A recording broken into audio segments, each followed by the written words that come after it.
नमस्कार साथीभाइ अनि ग्राहक महानुभावहरू, त्यसै गरी मलाई चिन्नुहुने सबै। अहिले सरकारले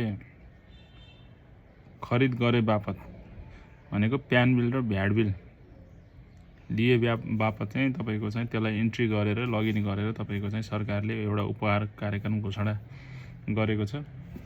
त्यो घोषणा गर्दै गर्दा हामीले चाहिँ पसलमा गएर नगद बुझाएर बिल लिन्छौँ। बिल चाहिँ तपाईको चाहिँ करदाता पोर्टलको चाहिँ एउटा उसमा पोर्टलमा गएर हामीले चाहिँ त्यसलाई इन्ट्री गर्न मिल्छ। नगद बुझाइयो भने बिल इन्ट्री गर्न मिल्छ। नगद बुझाइएन र तपाईको चाहिँ बैंक मार्फत तपाईको चाहिँ क्युआर गरियो, क्युआरमा चाहिँ स्क्यान गरेर तिजियो। तपाईको चाहिँ संस्थागत क्युआर हैन र तपाईको चाहिँ मर्चेन्टको क्युआर हैन भने त्यहाँ चाहिँ तपाईको चाहिँ हाम्रो अटो कुपन चाहिँ जेनेरेट हुँदैन। मर्चेन्ट भनेको फोन पे या नेपाल पे जस्ता तपाईको मर्चेन्टहरुमा चाहिँ क्युआर गर्यो भने चाहिँ हाम्रो अटो कुपन चाहिँ जेनेरेट हुन्छ। अनि हाम्रो बानी के छ, कतिपय व्यापारी साथीहरुको, इभन मेरै पनि अब हरेक कुराको उस्तै परे साथीभाइसँग लिएको सापटी, साथीभाइले दिएको सापटी पनि तिर भनेर अरुमा तपाईको पैसा लाग्छ। इस्युमा भएन भने तपाईको चाहिँ फोन पे दिइहाल्ने चलन पनि छ।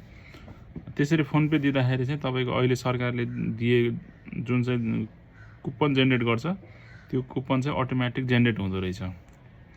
त्यो जेनेरेट भइसकेपछि भोलिको दिनमा सरकारले तपाईको चाहिँ लकी ड्र मार्फत विजेता एनाउन्स गर्छ। एनाउन्स गर्दाखेरि हाम्रो फोन पेमा विविध कारणवश बिल नलिकन जेनेरेट भएका कुपन नम्बरहरू पनि तपाईको चाहिँ उपहारको भागीदार हुन सक्नुहुन्छ। उपहारको भागीदार भएको खण्डमा सरकारले बिल खोज्छ। बिल पेश गर्न पाइएन किनकि बिल त छैन। हामीले तपाईको सापटीलाई या तपाईको चाहिँ उस्तै भनौँ न, तपाईको चाहिँ 100 रुपैयाँको कुनै सामान लिन आउनु भयो, 150 को सामान लिन आउनु भयो, सामान दियो तर त्यसको चाहिँ बिल बनाइएन, भ्याट बिल या प्यान बिल बनाइएन। तपाईको चाहिँ मानव साउन्डको 15 गते चाहिँ सामान बेचियो अनि फोन पेमा उहाँले पैसा हाल्दिनु भयो, 150 रुपैयाँ हाल्दिनु भयो, कुपन जेनेरेट भयो। सरकारले घोषणा गरेको कार्यक्रम अन्तर्गत उहाँलाई नै प्राइज पर्यो, त्यही टोकन नम्बरमा प्राइज पर्यो भनेपछि त्यस्तो बेलामा भोलिको दिनमा तपाईको चाहिँ विक्रेतालाई समस्या पर्न सक्छ र ग्राहकलाई पनि समस्या पर्न सक्छ। त्यही भएर सरकारले चाहिँ त्यसको निगरानी राखेको हुन्छ। कुपन पर्यो बापत तपाईको चाहिँ निरीक्षण गर्दाखेरि त्यसलाई केलाउँदै जाँदाखेरि खरिद गरेको बिल छैन र तपाईको चाहिँ यता फेरि बिक्री गरेको बिल छैन। खरिदकर्तालाई पनि सरकारले घचघचाउने र बिक्री गरेको व्यक्तिलाई पनि सरकारले घचघचाउने। ठुलो कारोबार भइरहेको ठाउँ छ भने सरकारले अझ उस्तै परे लामो तपाईको चाहिँ आफ्नो कारोबारको लामो हिस्ट्री पनि माग्न सक्ने अवस्था आउन सक्छ।